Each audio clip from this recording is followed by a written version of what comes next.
Ang trabahante ay nakakita ng parang nagalaw sa basurahan ilang segundo bago ito madurog.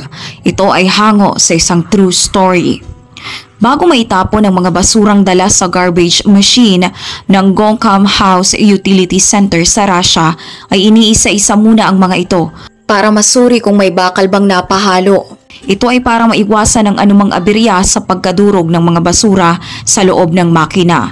Gayunpaman, buwan ng Disyembre 21 taong 2020, isang empleyado sa center na yon na si Mikhail Tukash ay nakadiskubre ng isang bagay na tila nabubuhay sa loob ng isang basura. Kung hindi napukaw ang atensyon ni Tukash sa basura na yon, ay tiyak na madudurog na din ito kagaya ng ibang basura nitong kasabay na dinadala sa workshop nila araw-araw, na kung hindi dahil sa kanyang mabilis na pag-iisip at aksyon, ang mga employers ay malamang may ibang istorya na masasabi. Ang mga kolektor ng basura sa buong mundo kalimitan ay nahihirapan sa kanilang trabaho. Hindi lamang dahil kailangan nilang magtiis sa dumi at masamang amoy ng basura, ay kailangan din nilang masigurado na walang masasama sa basurang hindi dapat. Kung nakakita kayo ng kolektor ng basura at malalaman mong napapahinto sila sa halos daan-daang kabahayan sa bawat araw, malinis lamang ang ating paligid. At syempre, sa dami ng bahay na kinakailangan nilang babaan, ay wala na silang oras pa para masuri ang bawat basura. Ang kadalasang itinatapon ng mga tao maliban sa basura ay mga tira o minsan ay napapanis na pagkain at ilang mga bagay na hindi na kailangan sa loob ng bahay. Pero madalas ay nakakatagpo pa rin ang ilang kolektor ng basura ng kakaibang bagay. Halimbawa na nga dito ay isang bagay o gadget na hindi pa nagagamit o isang magandang kasuotan na pwede pang maibenta. Pero ang natagpuan ng kolektor ng Russia sa ating kwento ay sadyang dumurog ng kanyang puso. Nang magsimulang magtrabaho si Mikhail Tukash sa pangongolekta ng basura sa kabila ng manyebeng panahon sa buwan ng Disyembre, hindi naman niya inaasahan na magiging iba ang araw na yun. Ibang-iba sa bawat araw niyang naranasan sa trabaho.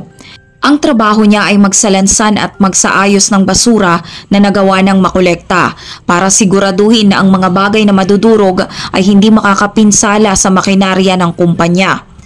Papalapit lamang kay Tukash ang basura na iyon ay napansin na niyang para itong may nagalaw.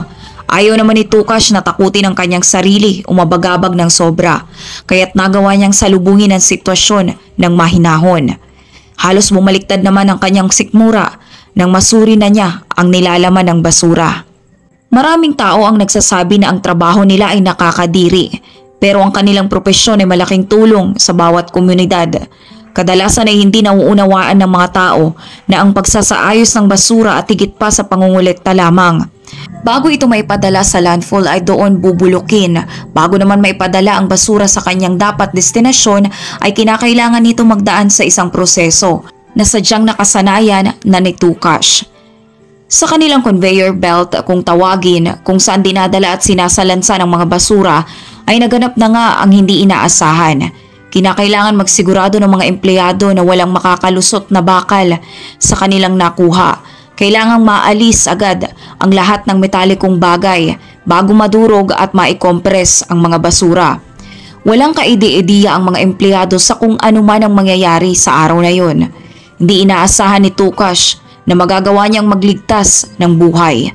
Nang dumating na ang bagong batch ng basura sa conveyor belt, ay agad nagsimula sa pagtatrabaho si Tukash at ang kanyang mga kasama.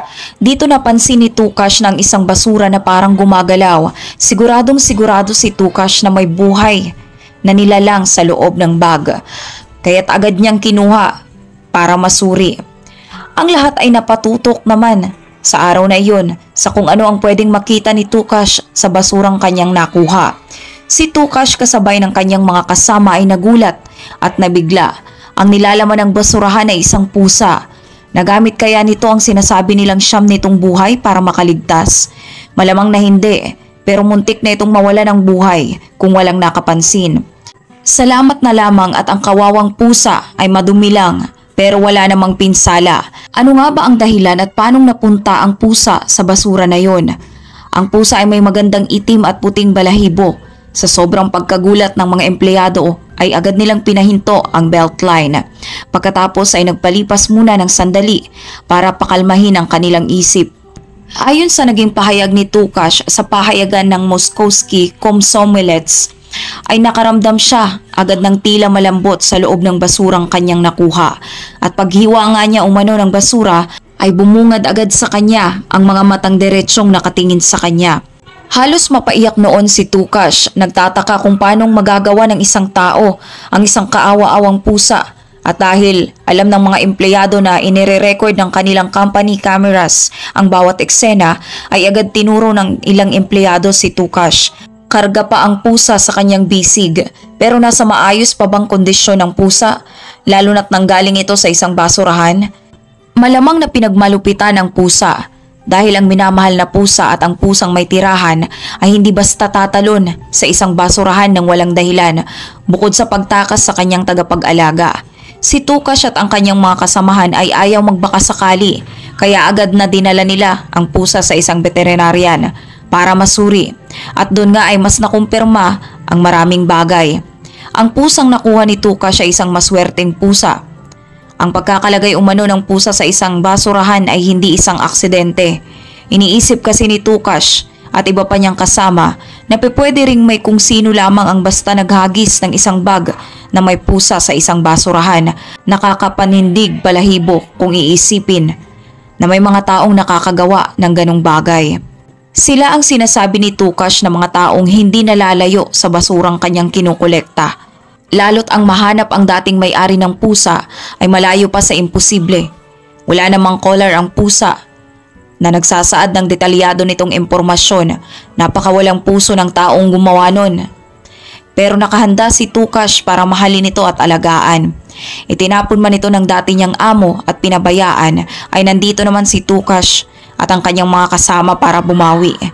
Ang mga otoridad ay binansagan pa ang pusa bilang milagro dahil natagpuan ito ilang araw na lamang bago sumapit ang Kapaskuhan.